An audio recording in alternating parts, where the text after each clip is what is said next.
Title: The Scribe's Veil. In the fog-wreathed city of Verneth, where lanterns flickered like dying stars, the Library of Veils stood as a monument to secrets. Its spires pierced the mist, its shelves groaning undertones no one dared read aloud.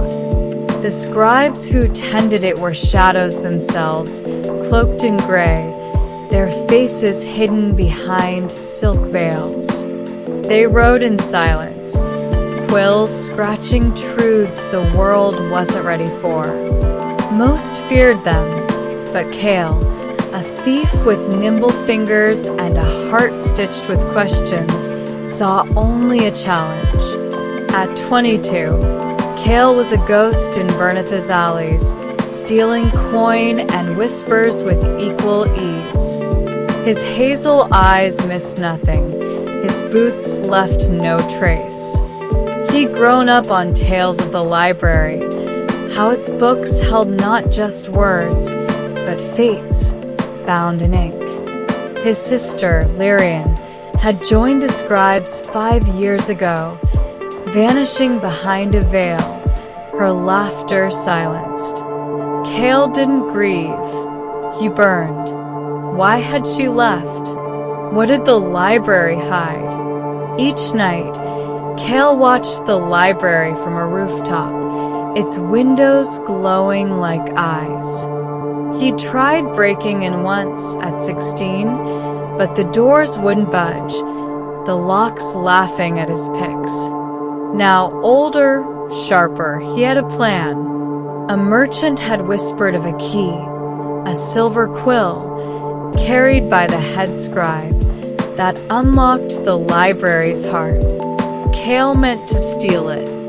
On a night when rain slicked the cobbles and thunder growled, Kale scaled the library's outer wall, his cloak sodden but his grip sure.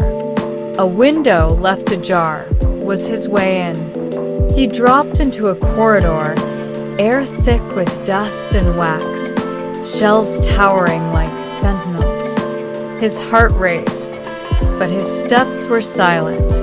He followed the sound of scratching quills, faint as insect wings, to a chamber lit by a single lantern. There she stood, the head scribe, veiled, her quill glinting in her hand. She wrote on parchment that shimmered, as if alive.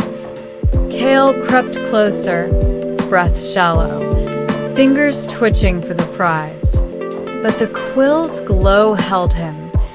Images flickered in its light. Lyrian's smile, a child's sob, his own face, older, broken. He froze, caught in the vision.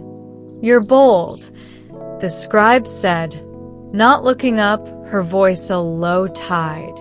"Or reckless." Kale's hand hovered over his dagger. "I want the quill," he said, voice steady despite the visions clawing at him. "And my sister." The scribe's quill paused.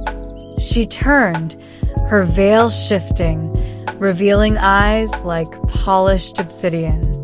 Lyrian chose this. She writes her truth, as I write mine. As you could. Kale's chest tightened. Chose? She abandoned me. The scribe set the quill down, its glow dimming. "Look," she said, gesturing to the parchment. Kale hesitated, then leaned in. Words swam into view. Not his language, but he understood. Lyrian's hand, confessing her fear, her need to protect him by leaving. Kale's throat burned, tears pricking his eyes. "It's a trick," he whispered, but his voice cracked. "No trick," the scribe said. "The library holds what we cannot. Take the quill, if you must, but it will write you too." Kale reached for it, fingers trembling. The visions surged, Lyrian's laughter, his own anger, a future where he stood veiled, alone. He yanked his hand back, gasping, the weight too heavy. "I can't," he said, stepping away. Tell her I'm sorry." The scribe nodded, her veil hiding any emotion. "Go. The library will not call again." Cale fled, the rain washing his tears as he stumbled through Verneth's streets. He never returned, but he carried the library's echo, Lyrian's choice, his own refusal. He stole us after that, his hands finding other work, mending what he could. The library stood, its scribes writing on, and Cale, in his quiet moments, wondered if Lyrian saw him in her parchment, a brother who'd learned to let go, if only a little. Thank you, amazing viewers.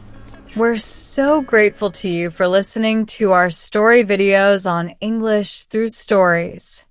Your support for adventures like The Scribe's Veil and The Bellmaker's Echo means the world to us. Keep learning English with us. More exciting stories are coming.